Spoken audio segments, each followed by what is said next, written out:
पेट सफा, हर रोग दफा।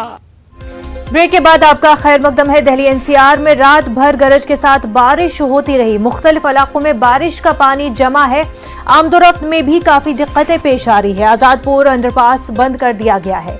दिल्ली ट्रैफिक पुलिस ने लोगों को एहतियात बरतने और अलर्ट रहने की सलाह दी है। लगातार बारिश से आईटीओ रेल ब्रिज के नीचे भी पानी जमा है।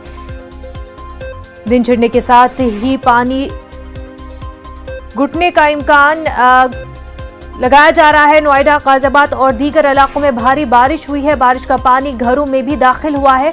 दर्जे हरारत में भी काफी कमी वाक़ई हुई है। महकमा मौसमियात ने मजीद बारिश का अलर्ट जारी कर दिया है।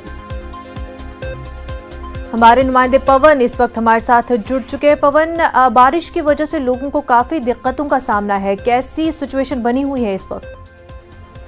देखिए मुझे जिस तरह से लगातार पूरी रात भर से बारिश जारी है और अब तक भी धीरे धीरे बारिश हो रही है, तो पूरी दिल्ली के हाल लगभग एक जैसे हो गए। पूरी दिल्ली में ऐसा कोई इलाका नहीं बचा है जहां वाटर लॉगिंग की समस्या लोगों को नहीं सामने आ रही हो। पूरी दिल्ली के सारी जितनी सड़कों की बात करें तो सारी सड़कों पर पानी भरा हुआ है। जितने भी अंडरपास हैं, तकरीबन सारे अंडरपासों के अंदर पानी भर गया है।